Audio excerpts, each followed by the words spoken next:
ठीक है स्टूडेंट्स, तो डाइजेन सॉल्ट्स का इंट्रोडक्शन हमने देख लिया है ना। क्या होते हैं डाइजेन सॉल्ट, किनको बोलते हैं, उनकी नॉमेनक्लेचर क्या होती है ना, ये सब हमने देख लिया। अब आ रहा है नेक्स्ट हमारा क्या, प्रिपरेशन ऑफ डाइजेन सॉल्ट्स, डाइजेन सॉल्ट्स की प्रिपरेशन। ठीक है, और प्रिपरेशन भी हम मेनली जो हम डाइजेन सॉल्ट हम जो यहाँ पे डिस्कस करने जा रहे हैं वो बेंजीन डाइजेनियम सॉल्ट को मेनली हम डिस्कस करेंगे। ठीक है, तो आइए देखते हैं क्या है प्रिपरेशन ऑफ डाइजेनियम सॉल्ट, है ना। आओ देखें प्रिपरेशन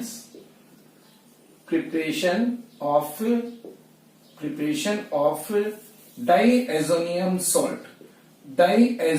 सॉल्ट की प्रिपरेशन। ठीक है, प्रिपरेशन ऑफ डाइजेनियम सॉल्ट।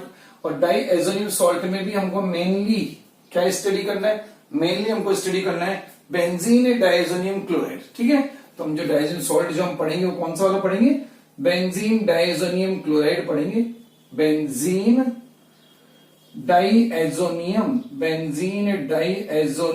क्लोराइड को हम स्टडी करेंगे। ठीक है, यानी कि शॉर्ट में इसको अपने बीडीसी बोला था, है ना। क्या बोला था इसको, बीडीसी को हम पढ़ेंगे। आ गया। आओ देखो प्रिपरेशन क्या है। बीडीसी की एक ही प्रिपरेशन है, वन एंड ओनली प्रिपरेशन है, डाइएजोटाइजेशन। ठीक है, बीडीसी की सिंगल प्रिपरेशन है डाइएजोटाइजेशन। किससे है, फ्रॉम एनिलीन से इसकी प्रिपरेशन है। आदिवासन में फ्रॉम एनिलीन की रिएक्शन कराएंगे किसके साथ, एनिलीन की रिएक्शन है विद नाइट्रस एसिड। किसके साथ रिएक्शन करानी है, नाइट्रस एसिड के साथ रिएक्शन करानी है, यानी कि HNO2 जिसको हम HONO करके लिख रहे हैं। क्या करके लिख रहे हैं, HONO, नाइट्रस एसिड HONO। आगे वासन में तो रिएक्शन विद नाइट्रस एसिड कराते थे। वो रिएक्शन विद नाइट्रस एसिड कैसे कराते हैं, आओ, है ना। क्या रहेगा, एनिलीन, ये लिए हमने क्या, एनिलीन, ये एनिलीन ली। और अब इसकी रिएक्शन, एनिलीन की रिएक्शन कराएंगे नाइट्रस एसिड से, है ना। नाइट्रस एसिड होनो, या तो होनो लेते थे HNO2, है ना। और अगर नाइट्रस एसिड, अब जैसे हमको पता है कि नाइट्रस एसिड हमने पढ़ लिया कि नाइट्रस एसिड क्या होता है, अनस्टेबल होता है, लेस स्टेबल होता है। इसलिए फिर क्या करते हैं, इसको फिर किससे बनाया जाता है, एक्वस। इसके जगह पे क्या लिया जाता है, एक्वस NaNO2 के साथ HCl, यानी कि इसको during the reaction in situ he prepare करते हैं और एंड टू एंड इसको काम में ले लेते हैं। ठीक है, तो अब ये एनिलीन है, ये एनिलीन और एनिलीन की नाइट्रस एसिड के साथ रिएक्शन है। टेम्परेचर यहाँ पे 0 to 5 डिग्री सेल्सियस रखना है, क्योंकि हमको पता है कि जो बीडीसी बनेंगे वो क्या लो टेम्परेचर पे ही एग्जिस्ट करेंगे। अभी अपन देखेंगे, स्टेबिलिटी की बात करेंगे। ठीक है, तो ये एनिलीन है। और अब क्या चेंज हो जाएगा, एनिलीन का जो NH2 ग्रुप है उसकी जगह पे आ जाएगा क्या, N2Cl, यानी कि N=N और Cl, N पे पॉजिटिव Cl पे नेगेटिव, है ना। और ये बन गया अब बेंजीन डाइएजोनियम क्लोराइड, जिसको अपन क्या बोल रहे हैं, बीडीसी। आ गया। तो ये एक प्रिपरेशन है एनिलीन से बीडीसी बनाने की, एक ही प्रिपरेशन है बेंजीन डाइएजोनियम सॉल्ट बनाने की, एक ही प्रिपरेशन है। और इस रिएक्शन का नेम, इसका रिएक्शन का नेम भी हमको पता है, डाइएजोटाइजेशन। इस रिएक्शन क्या बोलते हैं हम, डाइएजोटाइजेशन। आ गया। तो वन एंड ओनली प्रिपरेशन क्या कहलाएगी, diazotization. One and only preparation diazotization. आगे समझ में, तो डाइएजोटाइजेशन है। डाइएजोटाइजेशन क्यों बोल रहे हैं इसको, क्योंकि इसमें डाइएजो ग्रुप का, है ना। डाइएजोटाइजेशन का मीनिंग होता है डाइएजो ग्रुप का ऐड हो जाना, डाइएजो ग्रुप का इंट्रोड्यूस हो जाना। तो डाइएजो ग्रुप का आ जाना, बेंजीन में डाइएजोनियम ग्रुप का आ जाना, ये क्या कहलाएगा, डाइएजोटाइजेशन। आ गया। तो ये है बीडीसी की प्रिपरेशन। ये हमने एक एरोमेटिक डाइजेनियम सॉल्ट बनाया है। ठीक है, हम चाहे तो एलिफेटिक के ऊपर भी काम कर सकते हैं। आओ देखो एलिफेटिक में क्या करें, है ना। अब लिया आपने, जैसे मान लीजिए aliphatic 1 degree amine, aliphatic 1 degree amine ली, तो एलिफेटिक 1 डिग्री अमाइन की भी यही रिएक्शन अगर कराते हैं HONO और क्या NaNO2 के साथ क्या HCl, ठीक है, वही 0 to 5 डिग्री सेल्सियस टेम्परेचर। आ गया, लो टेम्परेचर पे रिएक्शन करवा रहे हैं, तो क्या होता था, RN2Cl बनता था। ठीक है, एल्काइल डाइएजोनियम सॉल्ट बनता है। एल्काइल डाइएजोनियम सॉल्ट क्या बोलते थे अपन इसको, alkyl diazonium salt, alkyl diazonium salt. ठीक है, एल्काइल डाइएजोनियम सॉल्ट इसको बोलते हैं। और शॉर्ट में अपन ने इसको बोला था ADC, इसको अपन ने क्या बोला था, एडीसी, जैसे इसको बोला हमने बीडीसी, वैसे इसको बोला क्या, एल्काइल डाइजोनियम सॉल्ट एडीसी। ठीक है, बट एडीसी क्या है, अनस्टेबल है, लेस स्टेबल है। ठीक है, और ये डिसोशिएट होता है कैसे डिसोशिएट होगा, देखो नाइट्रोजन के ऊपर पॉजिटिव चार्ज है, नाइट्रोजन जो कि इलेक्ट्रोनेगेटिव एलिमेंट है, उस पर पॉजिटिव चार्ज है ना, उस पर पॉजिटिव चार्ज का आना उसके लिए अच्छी बात नहीं है। ये क्या करेगा, अपने पॉजिटिव चार्ज को खत्म करने के लिए एल्काइल ग्रुप से, है ना, एल्काइल ग्रुप के जो ये बॉन्ड के इलेक्ट्रॉन है उनको क्या करेगा, ये इस तरह से उठाएगा। ठीक है, साथ में एल्काइल ग्रुप का प्लस आई इफेक्ट भी है, तो वो भी थोड़ा पुश कर रहा है। आ गया। अब ये नाइट्रोजन तो हो जाएगा न्यूट्रल, और चीजें क्या बनेगी, एक तो बनेगा R प्लस यानी कार्बोकेटाइन। ठीक है, एक बनेगी क्या, N2 गैस जो उड़ी जाएगी, N2 गैस जो इवॉल्व हो जाएगी, और साथ में बनेगा Cl नेगेटिव। क्या बनेगा, Cl नेगेटिव। ठीक है, आ गया, ये बन गया कार्बोकेटाइन, कार्बोकेटाइन आ गया। और अब फिर आगे वाटर से इनका हाइड्रोलाइसिस होगा, आगे वाटर से हाइड्रोलाइसिस होगा, और ये फिर कन्वर्ट हो जाएंगे किसमें, एल्कोहल एंड HCl में। किसमें कन्वर्ट हो जाएंगे, एल्कोहल एंड HCl में। ठीक है, तो प्राइमरी की अगर 1 डिग्री के एलिफेटिक अमाइन लेते हैं, 1 डिग्री एलिफेटिक अमाइन से हम डाइजोनियम सॉल्ट ऑब्टेन नहीं कर पाएंगे। हमको क्या मिलेगा, 1 डिग्री के एलिफेटिक अमाइन से हम देखें तो हमको क्या मिलता है, हमको मिलता है एल्कोहल, है ना। तो ये इंपॉर्टेंट डिफरेंस भी था, ये अपना डिफरेंस भी बना था किसमें, अपन ने पढ़ा था अमाइंस की जब केमिकल प्रॉपर्टीज देख रहे थे तो वो हमने कंपेयर भी किया था। 1 डिग्री के एरोमेटिक के साथ क्या बनता है, बेंजीन डाइजोनियम क्लोराइड बनता है। 1 डिग्री के एलिफेटिक के साथ क्या बनता है, एल्कोहल बनते हैं। क्यों, कि जो बीच में जो ये बना है एल्काइल डाइजोनियम क्लोराइड, ये क्या है, ये अनस्टेबल है। क्या है ये अनस्टेबल है, और फिर ये डिसोशिएट होगा कार्बोकेटाइन में, N2 में, और क्या Cl माइनस में। N2 जो कि अच्छा खासा स्टेबल मॉलिक्यूल है, तो वो बन रहा है, साथ में गैस बन के इवॉल्व हो रहा है, तो रिएक्शन फॉरवर्ड में प्रोसीड करेगी। ठीक है, यहां क्या हो गया, यहां बेंजीन डाइजोनियम क्लोराइड बन गया जो कि थोड़ा सा क्या है, स्टेबल है, जो कि स्टेबल है कब, 0 to 5 डिग्री सेल्सियस पे, है ना। बीडीसी की बात करें तो बीडीसी बेंजीन डाइजोनियम क्लोराइड, ये डाइजोनियम सॉल्ट भी स्टेबल कब होते हैं, लो टेम्परेचर पे होते हैं। बट एल्काइल डाइजोनियम क्लोराइड तो लो टेम्परेचर पर भी स्टेबल नहीं है, ये तो लो टेम्परेचर पर भी स्टेबल नहीं है, 0 से 5 डिग्री पर भी ये एग्जिस्ट नहीं करेगा, ये डिसोशिएट होगा, फाइनली क्या दे देगा, एल्कोहल दे देगा। आ रही है बात समझ में। ठीक है, इस तरह से। तो अब यहाँ क्वेश्चन ये आता है ना, प्रिपरेशन तो खैर होगी, एरोमेटिक डाइजोनियम सॉल्ट की प्रिपरेशन होगी, एलिफेटिक के हम बना नहीं पाएंगे। तो क्वेश्चन ये आ रहा है कि एरोमेटिक डाइजोनियम सॉल्ट आप बता भी रहे हैं मोर स्टेबल है, स्टेबल, और ये वाला क्या है, अनस्टेबल है। तो क्वेश्चन यही है कि एरोमेटिक डाइजोनियम सॉल्ट जो है वो एलिफेटिक डाइएजोनियम सॉल्ट से मोर स्टेबल क्यों है। ठीक है, तो ये देखते हैं, स्टेबिलिटी कंपेयर करते हैं अपन किस किस की, एलिफेटिक वाले की और एरोमेटिक डाइजोनियम सॉल्ट की। ठीक है, इतनी बात समझ में आ गई, प्रिपरेशन समझ में आ गई।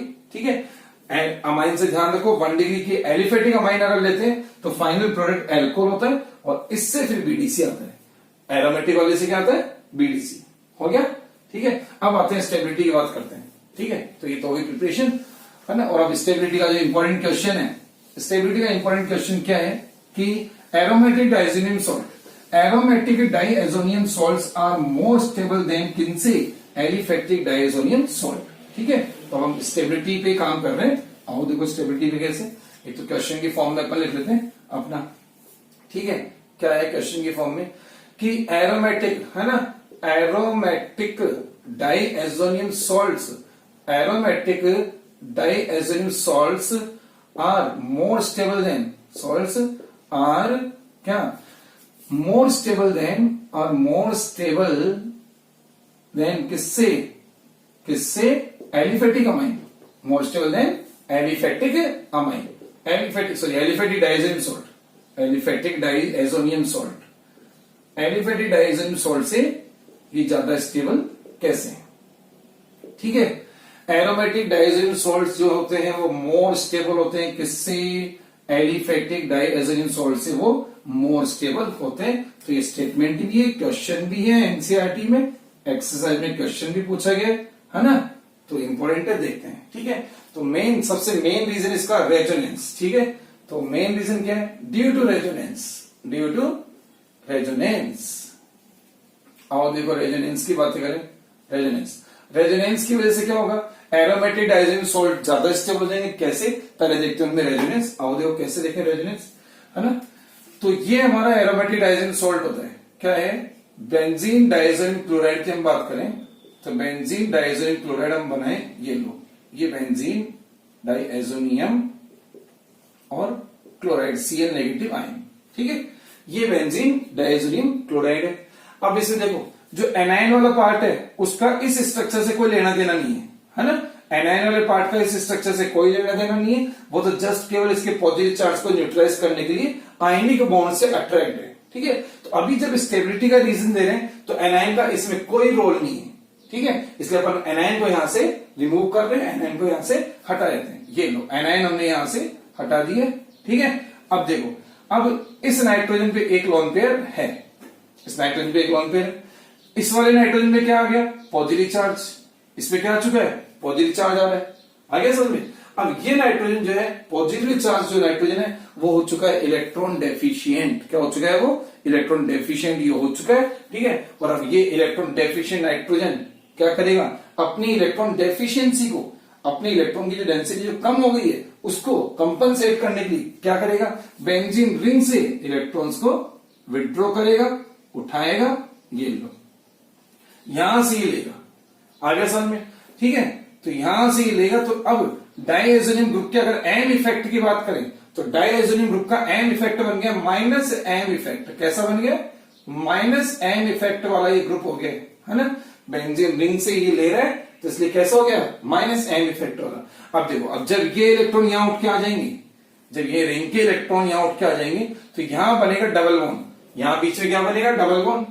अब इस नाइट्रोजन की वैलेंसी 4 तो पहले से हो रखी है। अब अगर ये भी उठ के यहां आ जाए तो टोटल बॉन्ड कितने बन जाएंगे इसके नाइट्रोजन के? 5 बन जाएंगे।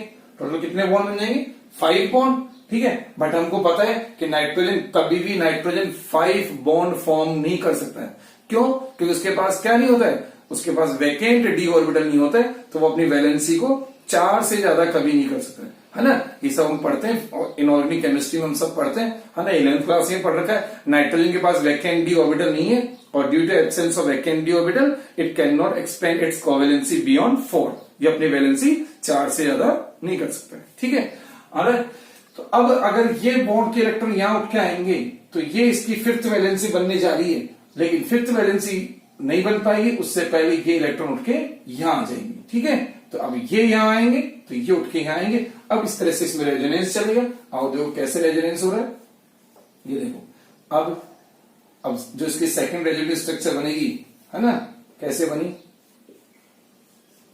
ये लो, यहां डबल बॉन्ड हो चुका है ना, यहां डबल बॉन्ड हो चुका है और ये नाइट्रोजन, और अब यहां भी डबल बॉन्ड रह गया, ये नाइट्रोजन।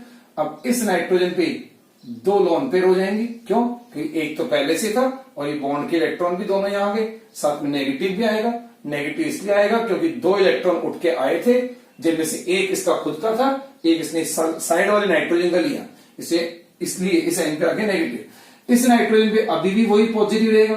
क्यों रहेगा पॉजिटिव? क्योंकि इसको तो ना कोई लॉस हुआ ना कोई गेन हुआ, है ना। यहां से गए तो यहां से आ भी गए, यहां से जा रहे हैं तो यहां से आ भी रहे हैं, तो आ रहे हैं और जा रहे हैं तो ये सब क्या हो रहा है? बराबर रह रहा है। तो नाइट्रोजन पे क्या आएगा? पॉजिटिव चार्ज वैसे वैसे रहेगा।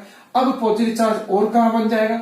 इस ऑर्थो पोजीशन पर भी पॉजिटिव चार्ज आ जाएगा, क्योंकि यहां का इलेक्ट्रॉन अब जा चुका है, इसलिए अब यहां पॉजिटिव और ये 2 बॉन्ड अपनी जगह पे रह जाएंगे, ठीक है। अब इस पॉजिटिव चार्ज को न्यूट्रलाइज करने के लिए ये बॉन्ड के इलेक्ट्रॉन यहां मूव कर जाएंगे, ठीक है। इस बॉन्ड के इलेक्ट्रॉन यहां आ जाएंगे। तो फिर नेक्स्ट रेजोनेटिव स्ट्रक्चर कैसे बनेगी? देखो, अब नेक्स्ट रेजोनेटिव स्ट्रक्चर बन गई ये। अब यहां आएगा पॉजिटिव चार्ज और ये ऊपर वही है, एंड डबल बॉन्ड एंड, यहां पे क्या? नेगेटिव, ठीक है, यहां पॉजिटिव। फिर ये इलेक्ट्रॉन आ जाएंगे कहां? ये उतर के आ जाएंगे यहां, ठीक है। तो फिर अब हो जाएगा क्या? अब ये लो, यहां बॉन्ड, यहां बॉन्ड, यहां पॉजिटिव, ये डबल बॉन्ड एन, और फिर यहां भी डबल बॉन्ड एन, ये नेगेटिव और ये पॉजिटिव, सही है। और फिर लास्ट में ये उतर के वापस गया और ये उतर के वापस यहां आ जाएंगे, और वापस हमको फर्स्ट जैसा ही अरेंजमेंट फिर से मिल जाएगा। अब ये वापस से न्यूट्रल हो गया, ये वाला नाइट्रोजन और ये। इस तरह से बेंजीन डाइजीन क्लोराइड की, मतलब बेंजीन डाइजीन जो सॉल्ट है उसकी, है ना, 5 रेजोनेटिव स्ट्रक्चर हमने बनाई। आ रही है बात समझ में? 5 इसकी रेजोनेटिव स्ट्रक्चर से 1 2 3 4 एंड 5 आ गई। रेजोनेंस समझ में आ रही है? ठीक है। अब बनाते हैं अपन इसका रेजोनेंस हाइब्रिड।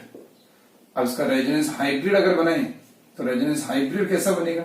हाइब्रिड में अपन देखें, देखो इस नाइट्रोजन पे, है ना, जो की एटम वाला जो नाइट्रोजन है, जो डायरेक्ट बेंजीन रिंग से अटैच है, उस नाइट्रोजन पे कभी भी पॉजिटिव चार्ज खत्म नहीं हुआ है, तो वो पॉजिटिव चार्ज हम अभी भी पूरा ही शो करेंगे। ठीक है। इधर बॉन्ड की बात करें तो कभी ट्रिपल हो रहा है, कभी डबल हो रहा है, फिर डबल फिर ट्रिपल, तो पार्शियल ट्रिपल हो जाएगा। ठीक है, ये पार्शियल ट्रिपल हो गया, आ गया। और अब रिंग में भी बात करें तो रिंग में ऑर्थो पोजीशन पे, ऑर्थो पैरा पोजीशन पे कौन सा चार्ज बन चुका है? इन पे बन चुका है पार्शियल पॉजिटिव चार्ज, और ये रिंग, और यहां भी पार्शियल डबल बॉन्ड। ठीक है, ये इसका रेजोनेंस हाइब्रिड हो चुका है। ये इसका क्या हो चुका है? Resonance hybrid. आगे बात समझ में? तो ये तो बीडीसी में रेजोनेंस और उसका रेजोनेंस हाइब्रिड। अब हमको समझना है कि इससे स्टेबिलिटी कैसे आई है। आ गया? इतना समझ में आ गया? रेजोनेंस कैसा हो रहा है समझ में आ गया?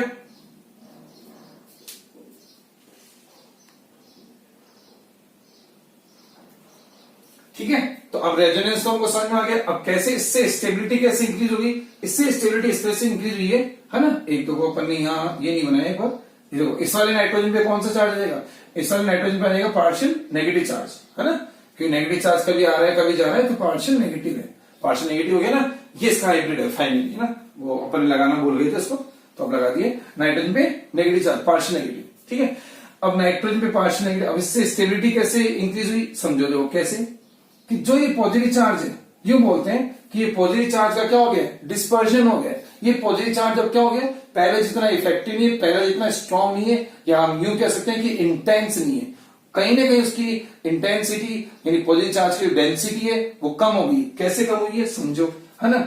साइड में देखो, साइड वाले नाइट्रोजन पे कैसा चार्ज आ गया? नेगेटिव, है ना। तो साइड में, बगल में अगर नेगेटिव आ गया, बगल में अपोजिट चार्ज आ गया, तो ये बगल वाला जो अपोजिट चार्ज है वो कहीं ना कहीं इस चार्ज को क्या करेगा? न्यूट्रलाइज करेगा। क्या करेगा? न्यूट्रलाइज करेगा, है ना। तो अगल बगल में पॉजिटिव नेगेटिव चार्ज बन जाने से दोनों के चार्ज के इफेक्ट क्या होते हैं? न्यूट्रलाइज होते हैं। चार्ज के इफेक्ट क्या होते हैं? न्यूट्रलाइज होते हैं। ठीक है, तो इसलिए हम कह सकते हैं कि ड्यू टू रेजोनेंस, रेजोनेंस की वजह से नाइट्रोजन का ये पॉजिटिव जो चार्ज था, इस नाइट्रोजन का जो पॉजिटिव चार्ज था, अब हम शो तो हालांकि अपन पूरा पॉजिटिव कर रहे हैं, बट ये अब उतना डेंस नहीं है। अब इसकी इंटेंसिटी, उसकी डेंसिटी कम हो चुकी है, कि साइड में कौन आ गया? नेगेटिव चार्ज आ गया। और अगर अगल बगल में दो अपोजिट चार्ज होते हैं तो फिर वो एक दूसरे को न्यूट्रलाइज करते हैं और चार्ज का इफेक्ट कम करते हैं। और चार्ज का इफेक्ट अगर कम होता है तो स्टेबिलिटी बढ़ती है, तो स्पीशीज की स्टेबिलिटी इंक्रीज हो जाती है ना। तो एक तो रीजन ये हो गया। ठीक है, अब अगर इसी को कंपेयर करें एलिफेटिक वाले से, है ना।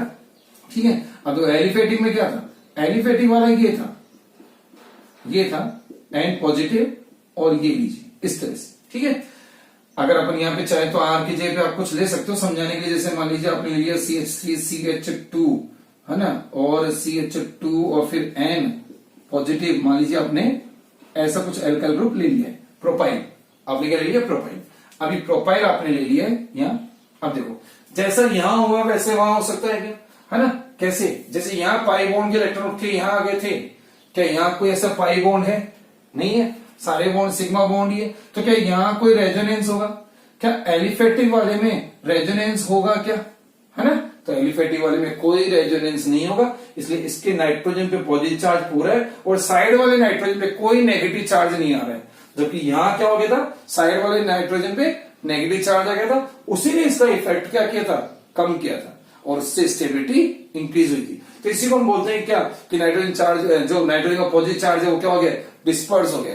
क्या हो गया? डिस्पर्स। ठीक है, एक और चीज जो हम समझ सकते हैं कि देखो, हमको पता है कि जब ये ब्रेक होते हैं, कैसे होते हैं? हमको पता है कि जब ब्रेक होते हैं तो N2 अलग हो जाता है, ये वाला बॉन्ड ब्रेक होता है। कौन सा बॉन्ड ब्रेक होता है? R और N का बॉन्ड ब्रेक होता है। R N का बॉन्ड ब्रेक होता है, और फिर इनसे क्या बनते हैं? R का केटाइन, कार्बोकेटाइन बनता है, और साथ में बनती है क्या? N2। यही बनता है, R कार्बोकेटाइन और N2 गैस बन के इवॉल्व हो जाती है। आगे बात समझ में, ठीक है। अब यही चीज अगर एरोमेटिक में देखेंगे तो एरोमेटिक में क्या यही चीज पॉसिबल है क्या? मैं नीचे बना लेता हूं एरोमेटिक वाला। ये देखो, ये देखो, अगर एरोमेटिक में देखें तो यहां क्या हो गया था, है ना, यहां कौन सा कैरेक्टर आ चुका है? पार्शियल डबल बॉन्ड का कैरेक्टर आ चुका है। आगे ना देखो यहाँ पे रेजोनेंस की वजह से यहाँ पे डबल बॉन्ड का कैरेक्टर आ गया। ये तो खैर है ही पार्शियल, ये partial positive, partial positive, partial positive, ये पार्शियल नेगेटिव और ये पूरा पॉजिटिव। ये हमने इसी को बनाया है, इसी को यहां पे बना दिए, ठीक है। इसको हॉरिजॉन्टली बना के दिखा दिया। अब देखो, अब कौन सा बॉन्ड ब्रेक हुआ था? एन पॉजिटिव के साइड वाला बॉन्ड ब्रेक हुआ था, एन पॉजिटिव कार्बन वाला। क्या यहां ये बॉन्ड ब्रेक हो पाएगा इतना इजीली? है ना, क्यों नहीं हो पाएगा? क्योंकि अब यहाँ पार्शियल डबल बॉन्ड के कैरेक्टर है। इसमें कैसा था? Single bond. इसमें कैसा है? पार्शियल डबल बॉन्ड का कैरेक्टर है। आ गया। और पार्शियल डबल बॉन्ड के कैरेक्टर की वजह से अब ये इतना इजीली ब्रेक नहीं हो पाएगा। आ रही है बात समझ में या नहीं आ रही है ना? तो इस तरह से अब ये ब्रेक नहीं हो पाता। और अब ये लो, तो इस तरह से जो N2 गैस और ये जो कार्बेटाइन बन रहा है वो उतना इजीली नहीं फॉर्म होगा। आ रही है क्या?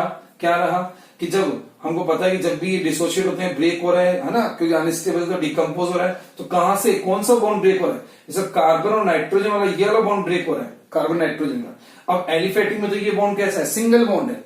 कैसा बॉन्ड है? Single bond. जबकि एरोमेटिक में ड्यू टू रेजोनेंस ये बॉन्ड कैसा हो चुका है? पार्शियल डबल हो चुका है। कैसा हो चुका है? पार्शियल डबल बॉन्ड हो चुका है। इसे अब ये बॉन्ड उतना इजीली ब्रेक नहीं होगा। यानी कि 0 से 5 डिग्री सेल्सियस पे इसको उस ब्रेकिंग के लिए एनर्जी नहीं मिल पाएगी। जबकि यहां सिंगल बॉन्ड है तो यहां 0 से 5 डिग्री सेल्सियस पे ये बॉन्ड इजीली ब्रेक हो जाएगा। आ रही है बात समझ में, है ना? तो एक और ये भी रीजन बन गया कि रेजोनेंस की वजह से यहाँ पे डबल बॉन्ड का कैरेक्टर आ गया है और यहाँ पे सिंगल बॉन्ड नहीं है, इसलिए भी क्या बॉन्ड ब्रेक नहीं हो पाएगा इजीली। इसलिए 0 to 5 डिग्री पर तो क्या मतलब कि लो टेम्परेचर पे तो ये तो स्टेबल है, बट ये लो टेम्परेचर पे भी स्टेबल नहीं है। आ गया समझ में, ठीक है। एक और रीजन इसमें बनाया जा सकता है, वो हम देखते हैं। पहले आप बताओ, ये वाली बातें समझ में आ चुकी है सारी, है ना? मैं एक बार फिर से बोल देता हूँ क्या था। हम बात कर रहे हैं कि एरोमेटिक जो डाइजेन सॉल्ट है, एरोमेटिक जो डाइजेन सॉल्ट है वो मोर स्टेबल क्यों है एलिफेटिक से? तो मेन रीजन दिया गया रेजोनेंस। हमने देखा कि रेजोनेंस हो रहा है और रेजोनेंस से दो चीजें हो गई, रेजोनेंस से दो चीजें बन गई। क्या दो चीजें बन गई है? एक तो नाइट्रोजन का पॉजिटिव चार्ज कहीं ना कहीं डिस्पर्स हो गया, डिमिनिश हो गया, उसका इफेक्ट कम हो गया, है ना? क्योंकि साइड वाले नाइट्रोजन में क्या आ गया? नेगेटिव आ गया। साइड वाले नाइट्रोजन में नेगेटिव चार्ज आ गया, इसलिए फिर क्या, इसलिए अब इस पॉजिटिव चार्ज का इफेक्ट क्या हो गया? मिनिमाइज हो गया। इससे स्टेबिलिटी इंक्रीज होती है, ठीक है। सेकंड चीज जो है कि due to resonance carbon nitrogen bond में यहाँ पे कैसे कैरेक्टर आ चुके हैं? यहां आ चुके हैं डबल बॉन्ड के कैरेक्टर आ गए हैं, ठीक है। और पार्शियल डबल बॉन्ड के कैरेक्टर की वजह से इस बॉन्ड को तोड़ना अब थोड़ा सा क्या हो जाएगा? डिफिकल्ट हो जाएगा, ठीक है। अब थोड़ा डिफिकल्ट हो जाएगा। जबकि एलिफेटिक वालों में देखें कोई रेजोनेंस नहीं है, कोई रेजोनेंस नहीं है, इसलिए साइड वाले नाइट्रोजन में इस तरह का कोई नेगेटिव चार्ज भी नहीं बना है और ना ही यहाँ पे डबल बॉन्ड का कैरेक्टर आया। इसलिए फिर ये क्या होंगे? लेस स्टेबल होंगे, थोड़ी सी एनर्जी से डिकम्पोज हो जाएंगे और N2 जैसा स्टेबल मॉलिक्यूल यहां से रिलीज होगा। आ गया समझ में? ये था, इतनी बात समझ में आ गई, ठीक है। ये स्टेबिलिटी हम एक और तरीके से समझ सकते हैं। आओ देखो कैसे, बनने वाले की स्टेबिलिटी के बेसिस पे कि जो बनने वाली चीज है वो स्टेबल है या नहीं है, ठीक है। आओ देखो देखें बनने वाली चीज स्टेबल है या नहीं है, तो उसके बेसिस पे भी हम इनकी स्टेबिलिटी को कंपेयर कर सकते हैं। आओ देखो बनने वाली की स्टेबिलिटी के बेसिस पे कैसे, है ना, कि जो आफ्टर डिकम्पोजिशन जो चीज बन रही है वो कितनी स्टेबल है या नहीं है ना, ठीक है। तो अब देखते हैं बनने वाली की स्टेबिलिटी। तो बनने वाली स्टेबिलिटी के लिए अपन ले लेते हैं, देखो पहले अपन ले लिया अपन ने एरोमेटिक वाला, ठीक है। ये ले लिया अपन ने एरोमेटिक, एरोमेटिक का डायजोनियम आए, ये नाइट्रोजन बेस लोन पेयर है ही एक, इस नाइट्रोजन में पॉजिटिव चार्ज है, ठीक है। और थोड़ा अगर हम ढंग से दिखाएं तो आप इसको इस तरह से दिखा दो ना, रेजोनेंस हाइब्रिड के फॉर्म में। अगर अपन इसको रेजोनेंस हाइब्रिड के फॉर्म में दिखाएं तो ये लो रिंग हो गई है यहाँ पे, यहाँ पार्शियल के साथ क्या पार्शियल ट्रिपल बॉन्ड और यहाँ पार्शियल क्या हो जाएंगे? डबल बॉन्ड, ठीक है। और यहाँ पार्शियल पॉजिटिव पॉजिटिव पॉजिटिव और यहाँ पार्शियल नेगेटिव, ठीक है। तो अब अपन ने थोड़ा इसको और ढंग से दिखा दिया हाइब्रिड के फॉर्म में, जिस फॉर्म में एक्चुअल में होता है ना। अब यहाँ ध्यान रखेंगे यहाँ पार्शियल डबल बॉन्ड के कैरेक्टर है, ये इंपॉर्टेंट चीज है, ठीक है। यहाँ पार्शियल डबल बॉन्ड के कैरेक्टर है। अब ये तो लिया एरोमेटिक वाला, अब लिया एलिफेटिक, ये तो हो गया aromatic diazonium, aromatic diazonium ion, aromatic diazonium ion. और अब एलिफेटिक लेते हैं, ये लो एलिफेटिक लिया आर, ठीक है, आर एन, और यहाँ ट्रिपल बॉन्ड। अब यहाँ कोई रेजोनेंस नहीं है, ठीक है, इसलिए यहाँ बॉन्ड कैसा है, सिंगल बॉन्ड है ना। ये इंपॉर्टेंट डिफरेंस है, बस यहीं से बात थोड़ी थोड़ी समझ में आने लग जाएगी अब, है ना। एलिफेटिक डाइएजोनियम आयन, ठीक है। तो एक बात तो हमने यहां से क्लियर कर ली थी, क्या, कि इस बॉन्ड को ब्रेक करने में ज्यादा एनर्जी देनी पड़ेगी, है ना। पार्शियल डबल बॉन्ड है, पार्शियल बॉन्ड का कैरेक्टर है तो ज्यादा एनर्जी रिक्वायर्ड होगी। यहाँ सिंगल बॉन्ड है, इजीली ब्रेक हो जाएगा, तो एक चीज तो ये होगी। अब आते हैं बनने वाले की स्टेबिलिटी। अब बनने वाला यहाँ देखें तो यहाँ बनने वाला जो आयन है वो है क्या, फिनाइल कार्बेटाइन। कैसा आयन है, फिनाइल कार्बेटाइन। यहाँ जो है वो है एल्काइल कार्बेटाइन, और साथ में N2 जो कि गैस फॉर्म में इवॉल्व हो जाएगी, N2 दोनों ही गैस, दोनों जगह पे गैस फॉर्म में इवॉल्व हो जाएगी, ठीक है। अब देखो यहां बना क्या, फिनाइल कार्बोकेटाइन। ये क्या बन रहा है, फिनाइल कार्बोकेटाइन, ये तो फिनाइल कार्बोकेटाइन है, ठीक है। और ये क्या बना है, एल्काइल कार्बोकेटाइन। और हमको पता है, हमको क्या पता है कि फिनाइल कार्बोकेटाइन जो है वो क्या होते हैं, अनस्टेबल होते हैं। फिनाइल कार्बोकेटाइन क्या होता है, अनस्टेबल होता है, और एल्काइल कार्बोकेटाइन क्या होता है, ये स्टेबल होता है, ठीक है। अब ये अगर अनस्टेबल है तो क्या ये उस तरफ ये रिएक्शन फॉरवर्ड में जाएगी, ये फॉरवर्ड में जनरली नहीं जाएगी, इसकी बैकवर्ड में आने की टेंडेंसी ज्यादा है ना, यानी कि इसका डिसोसिएशन कम होगा, ठीक है। ये क्योंकि बनने वाली चीज इसकी स्टेबल आ गई है, इसकी जो बनने वाली चीज है एल्काइल कार्बोकेटाइन वो स्टेबल है, तो ये रिएक्शन तो फॉरवर्ड में प्रोसीड करेगी। इसके बनने वाली चीज जो है फिनाइल कार्बोकेटाइन वो स्टेबल नहीं है, इसलिए फॉरवर्ड नहीं जाएगी, ये बैकवर्ड आएगी, ठीक है। तो इस तरह से फिर हमने देखा कि एरोमेटिक डाइजेशन सॉल्ट जो है वो क्या हो जाते हैं, वो मोर स्टेबल हो जाते हैं, और एलिफेटिक वाले क्या हो जाते हैं, ये हो जाते हैं लेस स्टेबल, ठीक है। ये होते हैं मोर स्टेबल। आ गया समझ में। तो टोटल मिला के 3 फैक्टर हमने देख लिए। कितने फैक्टर हमने देख लिए, 3 फैक्टर। क्या क्या फैक्टर है, 3 में से 2 तो रेजोनेंस की वजह से बने, ड्यू टू रेजोनेंस। फर्स्ट क्या हो गया था, ड्यू टू रेजोनेंस। रेजोनेंस से क्या हो गया, नाइट्रोजन का पॉजिटिव चार्ज जो था वो क्या हो गया था, डिस्पर्स। हम शॉर्ट में बोल सकते हैं, अब इतनी बातें नहीं करनी, इतनी बात बताने की जरूरत नहीं, साइड वाले पे क्या आया क्या नहीं आया। आप तो सिंपली सिर्फ इतना बोल दो कि नाइट्रोजन का positive charge due to resonance, nitrogen का जो पॉजिटिव चार्ज है वो क्या हो जाएगा, डिस्पर्स हो जाएगा, यानी कि डिमिनिश हो जाएगा, ठीक है। सेकंड फैक्टर, सेकंड जो रेजोनेंस से आया था कि यहाँ पार्शियल डबल बॉन्ड का कैरेक्टर आ चुका है। क्या आ चुका है, पार्शियल डबल बॉन्ड का कैरेक्टर, वो भी किससे आया, रेजोनेंस से आया, ठीक है। और अब उसकी वजह से इस बॉन्ड की ब्रेकिंग क्या हो गई है, डिफिकल्ट हो गई। यहाँ कोई रेजोनेंस नहीं है, तो ना तो इसका पॉजिटिव चार्ज डिस्पर्स हुआ, ना ही यहाँ पे कोई डबल बॉन्ड का कैरेक्टर बना, इसलिए ये बॉन्ड इजीली ब्रेक हो जाएगा। और थर्ड फैक्टर, बनने वाले की स्टेबिलिटी। इससे बनने वाला जो है फिनाइल कार्बोकेटाइन है जो कि स्टेबल नहीं है, एग्जिस्ट नहीं करता, और ये स्टेबल है तो ये बनेगा और वो नहीं बनेगा, यानी कि अब ये डिकम्पोज नहीं होगा, और डिकम्पोज नहीं होगा तो फिर ये मोर स्टेबल और ये लेस स्टेबल। तो ये थी स्टेबिलिटी ऑफ किसकी, एरोमेटिक डाइजेशन सॉल्ट्स की एलिफेटिक डाइजेशन सॉल्ट से कैसे कंपेयर की। आगे बातें समझे, 3 फैक्टर है, ध्यान रखें, इंपॉर्टेंट है, ध्यान रखना। क्वेश्चन है, एनसीईआरटी में क्वेश्चन है, एग्जाम में भी आता रहता है, ध्यान रखें, ठीक है।